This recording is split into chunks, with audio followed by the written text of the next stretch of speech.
Forms and Wonder. I'm Kelly Johnson, your Creative Nature Connection Guide, and this is my Watercolor Basics for Nature Journaling series. This video is on the dry brush technique.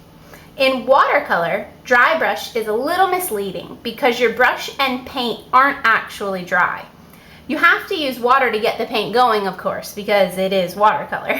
So you use just enough water to tense up your brush and to get your paint going and really activate that paint, but without making it runny or too drippy.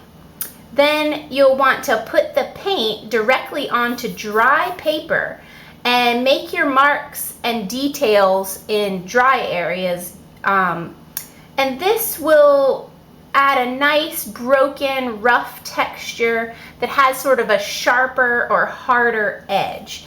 So let's get started with the dry brush technique.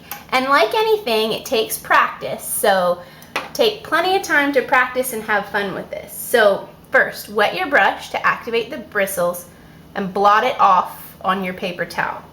Then you're going to dip the brush again in some water and put it in your paint to activate your paint. And you can see here I'm not letting my paint get real drippy. Now, whether you're using pan watercolors or tube watercolors, the amount of water you'll need to use may vary slightly. If your paints are dry, like mine are pretty dry here, older paint, then it'll take a little more water, and if your pan paints are dry, it'll take a little more water. But if you're using fresh tube watercolor paint right out of the tube, it'll take a little less water. But again, play around with that. So if you feel like you got a little too much water, you can blot your brush again and then paint a rich, nice, saturated mark across your paper. You can see how it's very saturated with hard edges, hard, clean, crisp edges here, and then it starts to take on the texture of the paper. So let's try a couple more marks. Now I had a little harder pressure at the beginning. Let's try some softer pressure. A lighter pressure is shows a little less texture. Now let's vary our speed and go slowly. See, you can tell the difference there too. Now let's vary the angle of the brush. I was using the tip with these marks, but now I'm going to use more the side. See, sometimes it skips out, which can be really nice for water. We get a wider mark, more texture.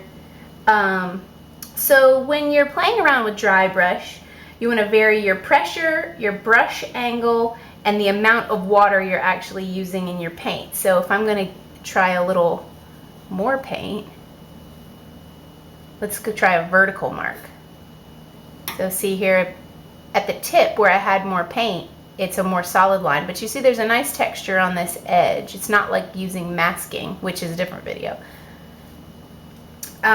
So now let's try to go from a wet area to a dry area. So I'll put some paint here.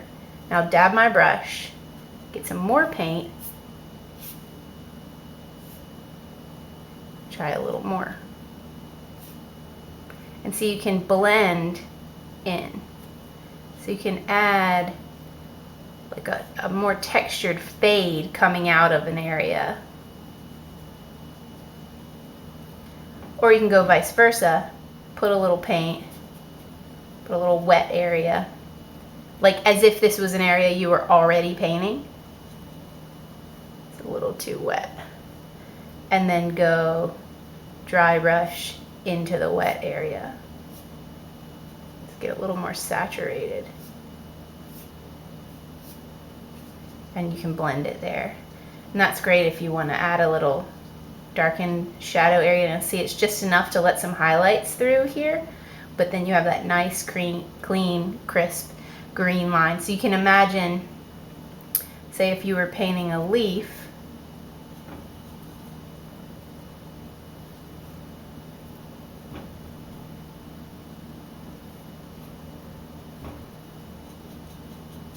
then add some texture in there, and there you have a nice highlight.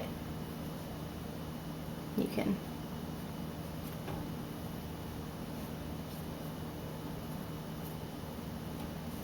So, play around with it, nature shapes. So yeah, there's some variables, as with anything. There's not so much of a constant. It depends, you can vary whether you're using a round or a flat brush. So let's try a flat. Activate my brush with water, get some paint. Now see how nice that mark is? Let's try vertical. A nice fade here into all that texture. Curve marks. Oh, we'll need a little more water. You can tell when it's getting a little too much of a dry brush. Curved marks. And curved marks with a round brush are pretty cool too. Especially curve marks really on the side. Some neat patterning there. So round or flat brush makes a difference. The roughness of your paper. Now, I am using cold press paper here. You'll find your paper comes in hot press and cold press.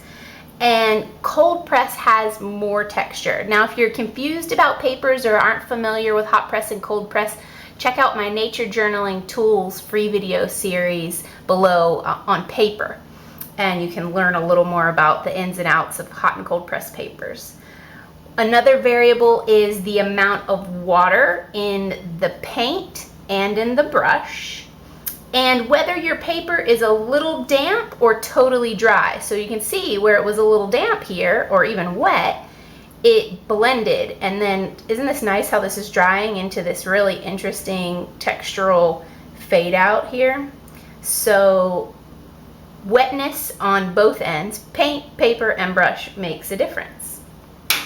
So there are a lot of variables. Just play around with it, get a piece of paper, and just make marks. Practice making as many marks as you want in as many colors. Try mixing colors. We just did green here, but you could definitely do a dry brush where you got, let's see, some purple and some pink in your brush. Try to do sort of make a fuchsia there. You can even try to do one side more pink and one side more purple, and let's see, play around with the amounts of paint. See, there's a nice fade happening in there.